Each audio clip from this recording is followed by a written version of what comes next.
தமிழ்நாடு தேர்வாணையத்தில் தேர்வு எழுதிட்டு 70 லட்சம் இளைஞர்கள், படித்த இளைஞர்கள் வேலை இல்லாம இருக்கான். 3500 வேலைக்கு 50 லட்சம் பேர் தேர்வு எழுதுறான். 3000 தான் வாய்ப்பு இருக்கு. ஆனா நான் என்ன சொல்றேன், படித்தவன் படிக்காதவன் அனைவருக்கும் அரசு வேலை. இனி படிக்காதவர் இல்லை என்ற நிலை உருவாக்குவது அரசின் அடுத்த வேலை. புரியுதா? கல்வி, கல்விக்கேற்ற சம்பளம், வேலை, வேலைக்கேற்ற சம்பளம், அதற்கேற்ற பெருமை மிக்க வாழ்வு, அதை நான் உனக்கு தந்துறேன். நீ படிக்கல, நான் தான் வேலைதாரனே. நீ படிச்சுட்டா, அதுக்கேற்ற வேலைதாரனே, அதுக்கேற்ற வேலைதாரே. நீ எங்க கவலைப்படுற? வேலை இல்லை என்ற சொல்லுக்கு இனி இந்த நாட்டில் வேலை இல்லை. பசி என்ற சொல், இந்த மாதிரி பிடிப்பாரு, வேலை இல்லை என்ற சொல்லுக்கு வேலை இல்லை, வறுமைக்கும் வறுமை வருகிறது, பசிக்கும் பசி வருகிறது. இந்த பைந்தமிழம் ஆட்சியிலே நிறுத்தம். தொழில் வளர்ச்சியில உலக நாடுகளோட போட்டி போடுறேன்.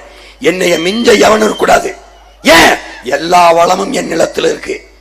எனக்கு செயல்படுத்துகிற ஆற்றல் இருக்கு, அறிவு இருக்கு. என் அறிவில்ல, 5000 ஆண்டுகளா என் முன்னவர்கள் தூக்கி சுமந்து வந்த கனவும் அறிவும் அம்பிட்டு இருக்கு, அம்பிட்டு இருக்கு.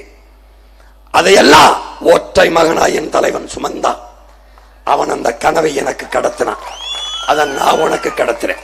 இங்க பாரு, தேவையான தொழில்நுட்பத்தை இறக்குறேன். என் பிள்ளைகளுக்கு தொழில் பயிற்சி கொடுக்கிறேன். திறமை வாய்ந்த தொழிலாளர்களை நானே என் பிள்ளைகளை உருவாக்குறேன். இங்கேயே வடநாட்டு தொழிலாளன் வர வேண்டிய அவசியத்தை இல்லாம உன் மகன் ஒழிக்கிறேன்.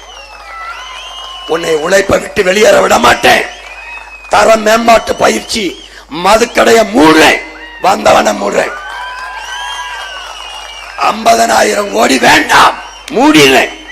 என் பாலில் 3 லட்சம் கோடி இருக்கு, அங்க ஓடிடுறேன். மாடை வளர்த்து, ஆடை வளர்த்து பால் பொருளாதாரத்துக்கு போயிடுறேன். சாராயத்தை மூடிடுறேன். குடிக்க விட மாட்டேன், ஒரு சொட்டு மது இருக்காது. இருக்கும் எது?